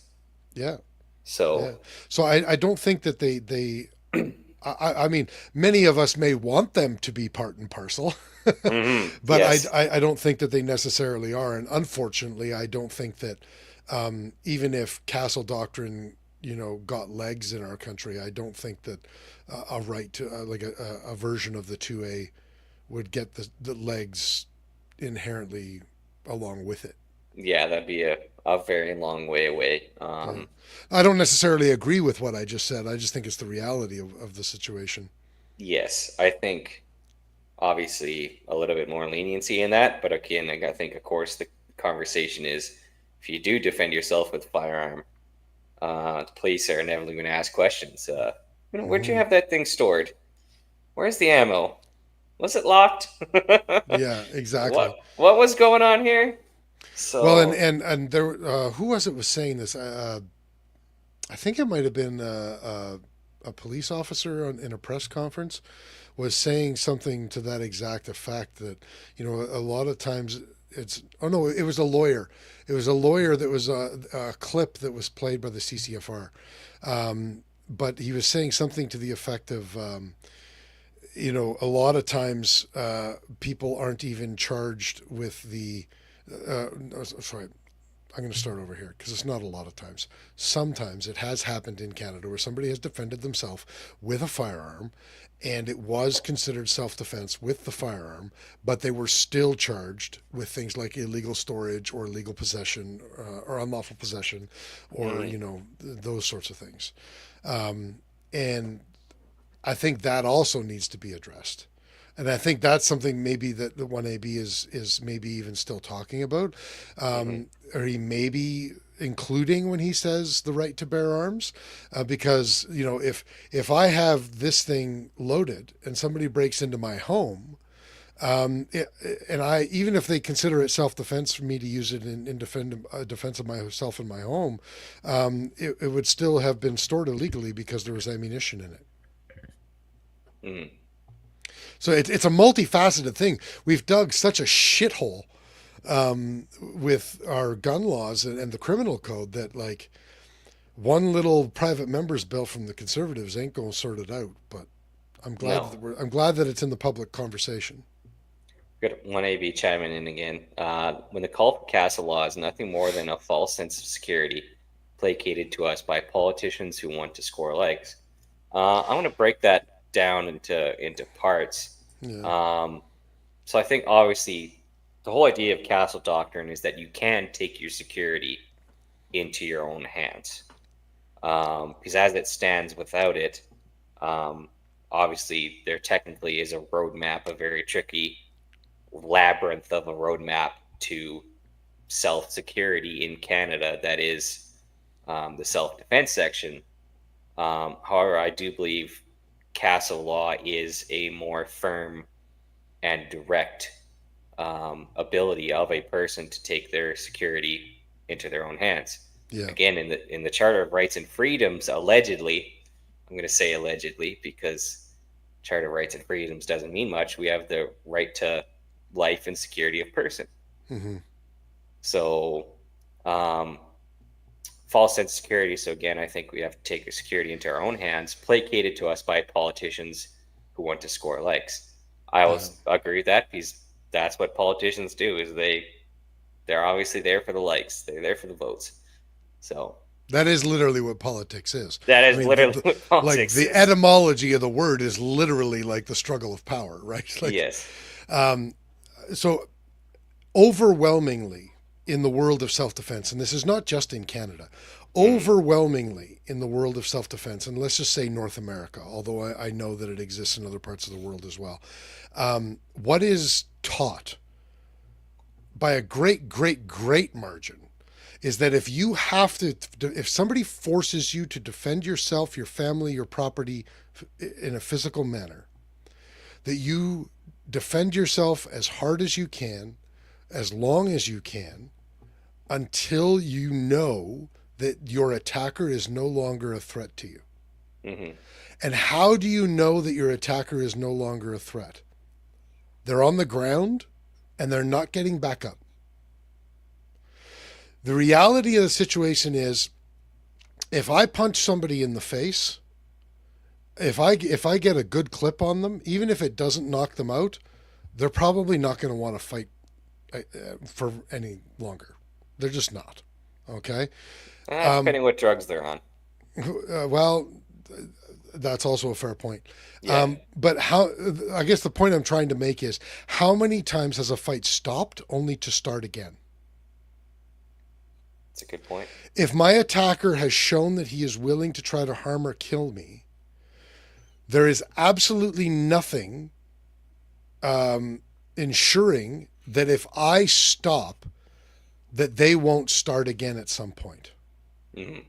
And so the default, and this is just, I'm just saying, like, this is the default in the self-defense world.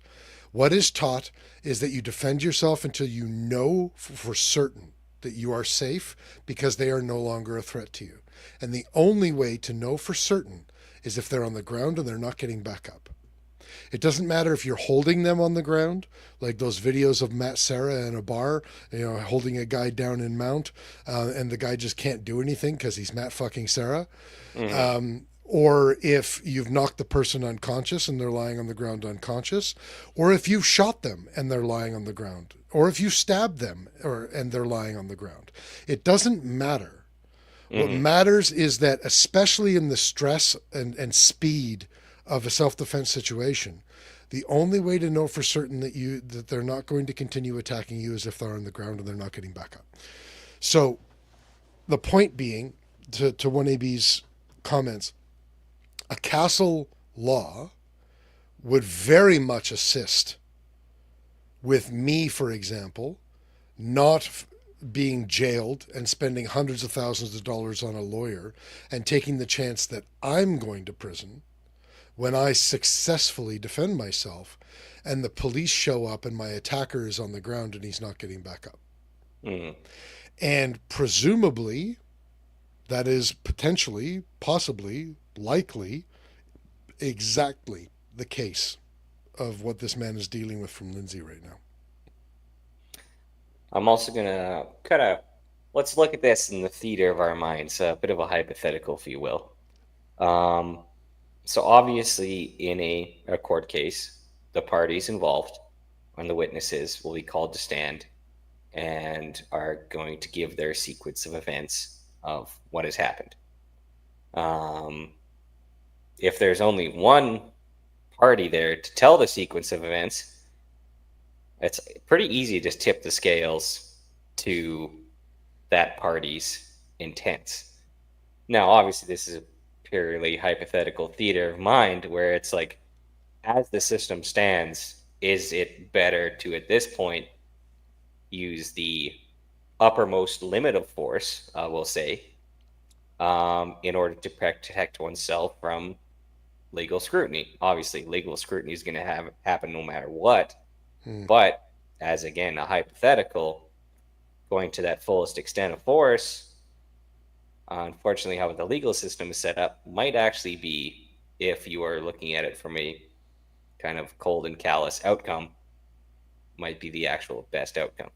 Not advocating for that, but as a hypothetical, it's something to think about. It's something to think about. So yeah, I completely agree with you. Okay, so we agree on castle law. Yeah, I think should we maybe very quickly talk about asshole shooters and the Minneapolis mass shooting? Yes. Which one do you want to touch on first? We'll touch on the homeboys in Northern Ontario riding around, discharging firearms into bridges, the sky. rolling around with loaded guns and breaking all kinds of laws, and of course filming it in high definition and sharing it to the internet. Yeah. If there is any group of human beings that is more deserving of being shot in the face with a bucket of their own shit, I am hard pressed to think of who that would be. That's some strong words. It is. I think people who do that sort of stuff, Mm-hmm. I think that I think it's another condemnation of our justice system that apparently people have been calling the police about this specific group in that specific area for a significant amount of time, and nothing has been done about it. Mm-hmm. Meanwhile, I have to forfeit a bunch of my property that I have only ever used responsibly. Mm-hmm. It's a real tough pill to swallow when I see these sorts of people. And really, let's also not forget the only reason that we're talking about this right now is because of a social media post of a private citizen that went viral. Mm-hmm. And that is a fucking, it's a real tough pill to swallow for me. Mm-hmm. I only ever comply with the law, regardless of how stupid that law is. And these fucking people, wait, I'm going to get canceled for saying that. This is not a racial thing for me at all. This is just like assholes are assholes. Assholes come in all different colors. And when I say these fucking people, I mean assholes who would do this sort of thing.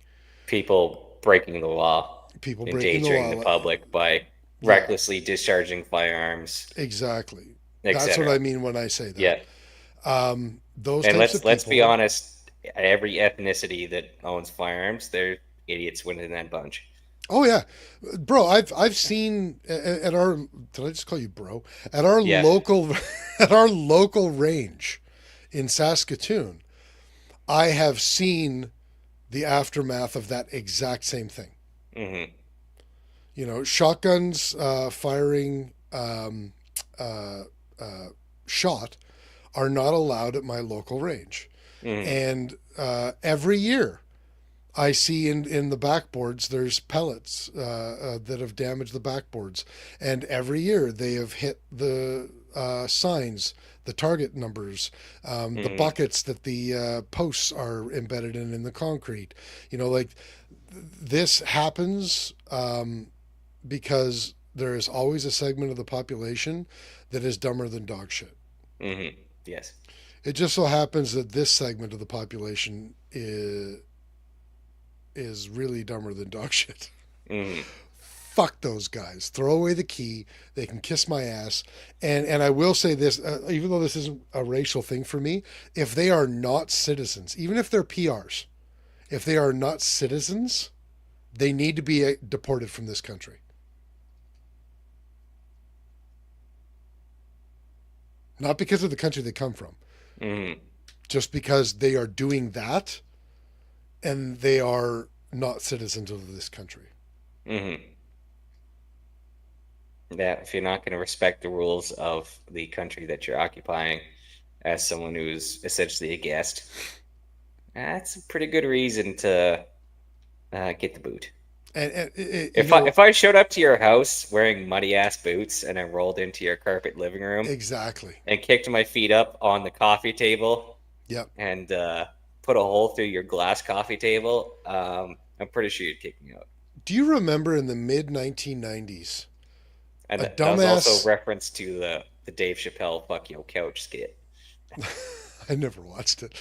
Do you remember in the mid 1990s, there was a dumbass American teenager that went to Singapore, and what was it that he did? Did he throw like chewing gum on the ground, or he put garbage on the ground? I think, and they caned him, and it was a big international incident. Yeah. And I think this is the hypocrisy sometimes of us in North America. You know, it's okay when we go places and we break other countries' laws. Well, no, it's not. That kid deserved to be fucking caned because that's the law in Singapore. And, you know, I wouldn't go to Thailand and pat a Thai on the head, even though I'm a foot taller than them, or touch them on the head. I would never do that. I would never step on money in Thailand because it's illegal. Because you're stepping on the face of the king. And if I ever did do that, and a Bangkok cop decided to arrest me and have me charged, I would fucking deserve it. I've been to a good number of countries that have very different laws than ours. And I am always very careful to make sure that I follow their laws when I'm in their country. I expect that when other people come to our country that they do the same. I said this wasn't racial, and then I went on a racial rant, and whatever. But that's all I'm going to say about it. It doesn't matter what country they're from. Yes. Behave well, people. Yeah. So. Yeah. So I guess that's the end of that chapter. Throw away the book. If they're not citizens, get them out of the country. Minneapolis. And don't be retards with your firearms. Never go full retard with your gun. Never go full retard. This is a little bit of an offshoot, but I don't know if you've seen the clips going around, but Robert Downey Jr., when he was performing that role, I forget the name of the character and that he portrayed in that movie. Oh man, it was a very Australian sounding name. Yes, yeah. Anyways, his whatever his blackface role was, there's a clip going around. I don't know if you saw it, but it was surfacing recently. He's obviously in his full makeup and Kirk Lazarus dress, and there's a guy for some reason who's like in the fetal position in the bathtub, and he's got his shirt off, so his back is exposed. His back is up, and he's drawing on his back with pen and telling stories.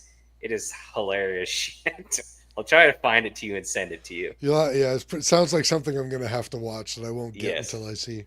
Sorry, that took me off topic, but Kirk Lazarus is RDJ's character. Yes, Kirk in that Lazarus. movie, Yeah, he's in the full character mode. I did not appreciate that movie when it came out. When that movie first came out, I was like, "Come on, guys! Like this is kind of dumb." I actually didn't like the movie when I first saw it. I rewatched it again for the first time maybe 5-6 years ago. Oh my God, do I like that movie now? It is. I now think it's one of the best movies in history. It is. It definitely does the job well. Yeah. So. What? Sorry, you had made a comment to me. I just want to read here. Language manipulation has made people afraid to be honest. Chris, we all know what you mean. The context is there. Don't try to. He's just telling me not to police my own language. I don't want to get canceled. I'm a pillar of my community. Mostly because you're really tall. I'm just a pillar. Yeah. Okay, let's talk about Minneapolis really quickly. Sick fuck. I don't think anyone's gonna deny that. Absolute tragedy.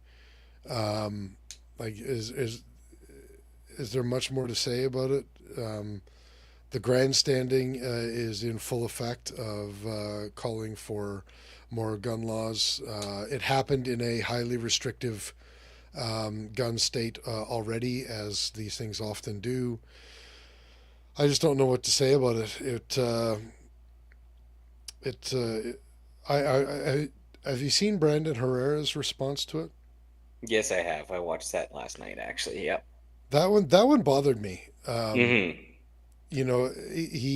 I haven't read them. I'm not giving any attention to the person, so I haven't read the manifesto. I haven't done any of that. But he apparently named Brandon Herrera by name, and not just that, but specifically said that they met Brandon Herrera at SHOT Show last year and had a lengthy conversation with him, and that they, quote, agreed on a great many number of things. So Brandon Herrera was like, I have no idea who this person is. I don't remember seeing them. Sure, I see thousands of people, but this person kind of looks like they would stand out and that I would remember them. And he's like, I don't remember ever speaking with this person. I don't think that I did. I think this person was lying.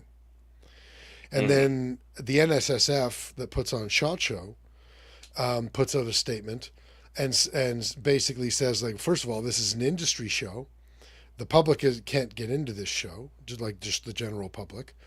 And we went back in our registration records, of which you and I have registered for SHOT Show. It's not easy. Yeah, no, it's an ordeal. Yeah, So and yeah. they absolutely know who you are. Hmm. And there's no way that you're registering for SHOT Show under a false name or anything like that, because you have to give corroborating documents showing that you're a member of the industry. Yeah. Like to get you, and just for the public who doesn't know, people listening who don't know, to get you and Mike into the show last year, we had to add. It was something that we should have done anyway, but we hadn't done it. We had to add you guys to the about page on our website, and I had to, as somebody who had already been accepted to SHOT Show, and somebody who they already accepted as a member of our business, I had to write a letter for Mike. I can't remember if I did for you too, Yeah. but for both of you, Yeah. I had to write a letter confirming that you were who you were and that you worked for the Ballistically Speaking podcast. Because they had originally denied your guys' applications for attendance. Yeah. So the NSSF said we have no record of this person ever attending SHOT Show. And that disturbed me because I had never considered these pieces of shit when they write these manifestos just like making shit up. Like, I know that they were always fucking crazy and what they said Yeah. was delusional, but like trying to implicate actual people and really what amounts to character assassination of Brandon Herrera. Like it just, I don't know, it bothered me. Maybe as like, because we have our own podcast and like we're on you, like we're nowhere near as noticeable as Brandon Herrera is, but like maybe I just identified with it more because of that. But like it I don't know, it fucked me up a little bit. Yeah, no, I think that's definitely fair to say. And like as he alluded to in his video, I guess allegedly the Christchurch shooter was mentioning the YouTuber PewDiePie. That's And right. Subscribe. He said subscribe to PewDiePie at the end of one Yeah. of his. Yeah. So I think it's a unfortunate reality that we're going to look at these people under the microphone, under the microscope, not the microphone, under the microscope after these things happen. And I think unfortunately they want to leave breadcrumbs, whether they be real or not, because they understand that these things are going to be looked at. So it is a kind of damned if you do, damned if you don't. I think obviously, as a lot of people are chiming in the chat, one of the big issues of this shooter was trans. So Neither there's here that nor problem. there for me. Yes. So there's some people that want to have that conversation. It is unfortunately a trend too. It's not the first time this has happened in the States. That a trans person has been a shooter. Yes. Yeah. Yeah. So But that's I a whole think- other conversation. Yeah. I'm I not don't know if- prepared to have, Yeah. but I fully agree with the statement that some trans people have mental health issues. But I personally don't really agree with the statement that all trans people have mental health issues. yeah, I would say that. And I think we have to be I- careful with. Sorry, I didn't mean to cut you off there, but I think Yeah, no worries. that we have to be careful with those sorts of, like when we're critically analyzing those sorts of things, because I think it's really important to remember that the best CFO that this country has ever had is transgender, Yes. Yeah. and I make no bones Yeah. about it. I'll chime in for those audio listeners and those that don't know. Yeah. In Alberta, the CFO, Dr. Terry Bryant, she was not born Terry Bryant. Let's just put it plainly that way. And So- make no mistake when I say that Terry Bryant is the best CFO that this country has ever seen. Yeah. I'll put it this way. I'll say I do think the ideology and the formatting of the trans ideology does allow for mental health to go inadequately addressed, to be Meaning inadequately if somebody addressed, has mental health issues but they identify as trans, that it can be more difficult to deal with the mental health issues, or that the mental health issues are more I under the think radar? I think sometimes the trans can be used as a scapegoat for mental health issues. Oh, for sure, Um, absolutely. Yeah. because it's like, well, my life would be better if I was the opposite gender. Like, Yeah, yeah. well, let's look at that critics. For some people, that may very well be the case. Yeah. For other people, total scapegoat, possible again, case by case basis. Absolutely. And then that's Yep. why I think that we have to be careful, um, if we have a tendency to vilify transgender people in that way. Hmm. Um, I think it's important to mention. I hope I might piss some people off when I say this, but um, saying that trans people are a problem because a shooter is trans is the same as saying that gun owners are shooters because a crazy person shot a bunch of people. Hmm. Not all gun owners are crazy. In fact, the vast majority of them are not. Yep. And I have known just my own tiny little circle. I've known dozens of transgender people that are otherwise That's actually perfectly a lot of normal trans people. people. Yeah, no, my wife used to work for the local queer organization. Hmm. So Oh, that's why. Okay, I was about yeah, to say, I'm like, what are you doing in your spare time there, Chris? running the coat check at the local gay bar. Actually, I did that a Chris, lot in my Chris late is running. 20s. Chris is running the Saskatoon Femboy Hooters. That's right. Yeah. But the point being that I, maybe just because I know so many people that are trans that are otherwise perfectly normal people, Hmm. I, I I I'm leery of trans being a part of the issue with this Minneapolis person or any of the other people. Um, and also keep in mind that I have known many people who have claimed to be trans, especially like teenagers who have claimed to be trans, and then a couple of years later decided, no, I'm actually a woman or I'm actually a boy, and gone back to using their birth name. Hmm. I think that is if we're going to identify a problem in the queer community in general, it is that the queer community has so closely allied itself with the extremist leftists that we talked about before, where everyone and everything is a victim, Hmm. Well, and that is a problem. I think also too. I think obviously the left is very good at this. Is again defending the victims. They view trans people as victims. Obviously, in some ways, yes. However, um, it is a very unquestionable stonewall. I think that guards the trans communities. Like you can't question them no You have no matter idea what. how funny it is that you use the word Stonewall. Also a play on words, but Are you familiar with the Stonewall the incident? I do recall. Okay. So Okay. yes.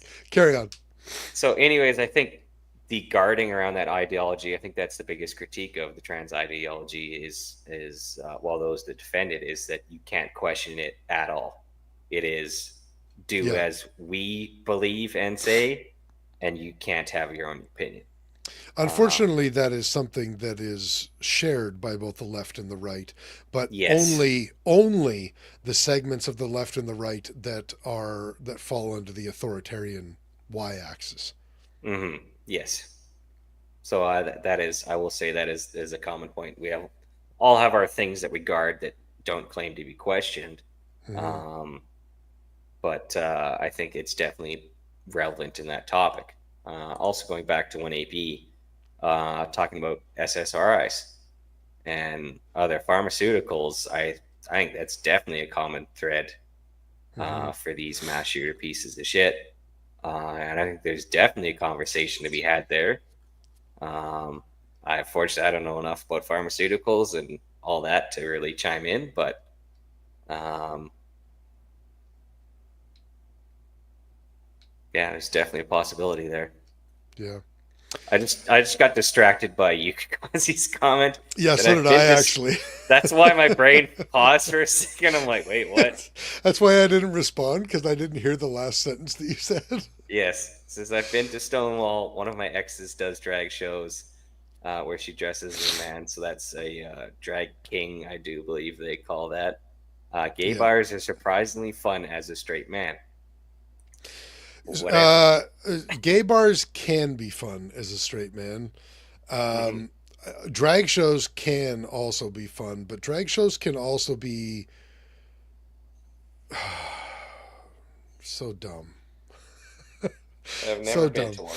So So, I've been to a lot of like I say, my wife worked for the organization. I've run coat check for many years in innumerable weekends at the yeah. local gay bar, and that includes during drag shows. Hmm.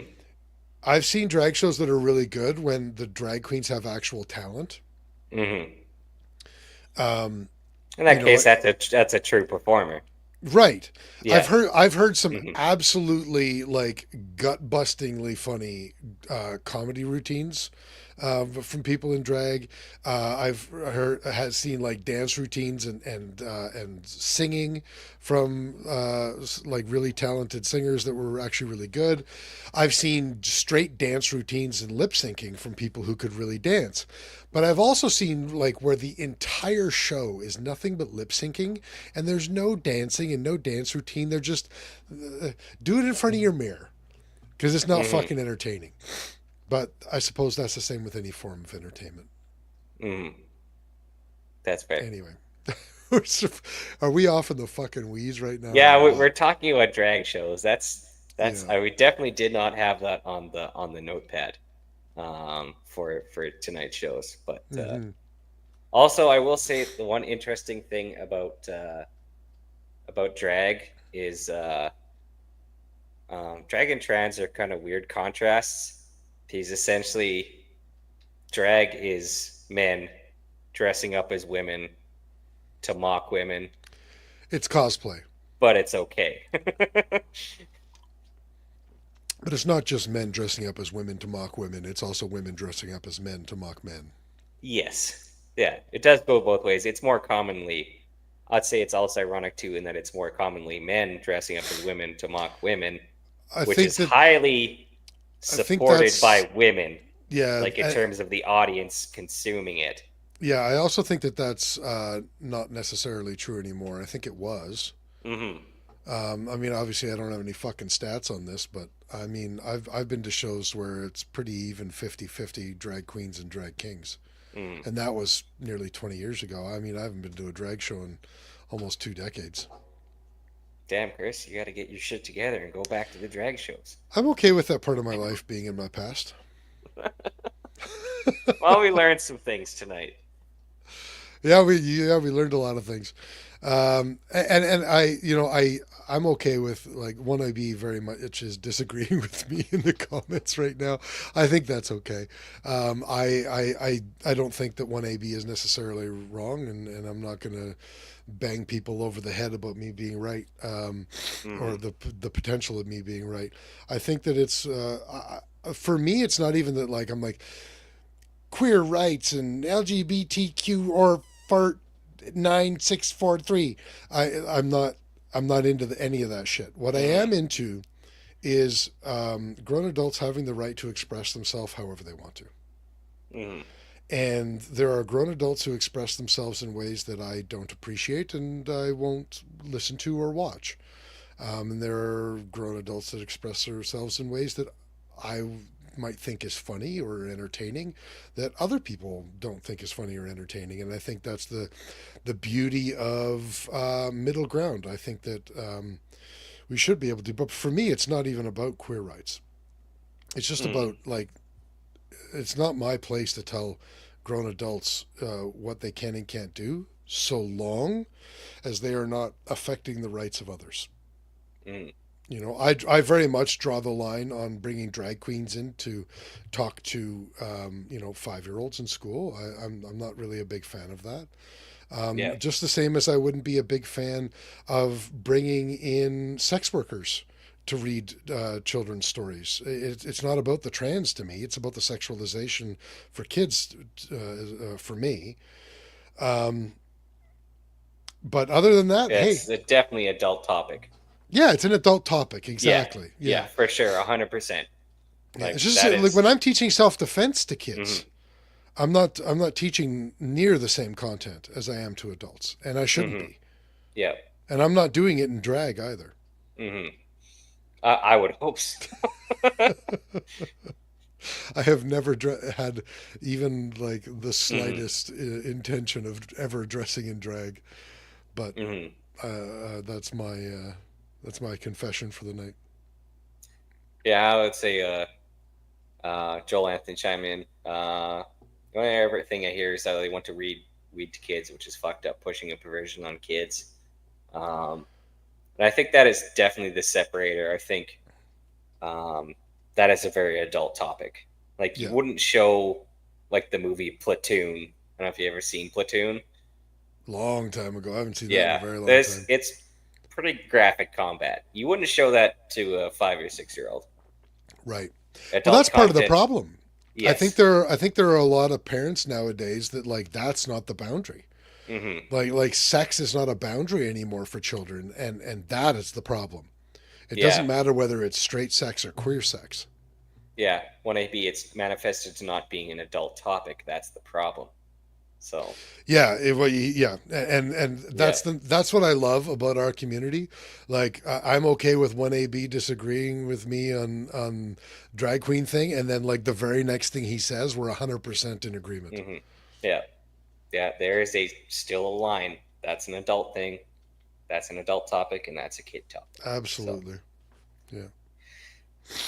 So, oh, well, I think we hit the what a 2 hour weird mark. show. Yeah, we covered a lot of ground. Yeah. So we Should we? covered. Yeah, I think we should wrap this one up, and Okay. I think we've covered more than we needed to. I didn't even think this show would go that long, to tell you the truth, but I don't know if we ended it on the best of topics, but that's okay. Hey, let's let mhm. people know real quick that working the YouTube grind pays less than a solar farm in a snowstorm. If you want to support the channel directly, head over to storyknives.com or cdnprecision.com, and if you're out east, and pick up one of our gardener knives. We think this is one of the best survival type / everyday fixed blade knives available for a very reasonable cost.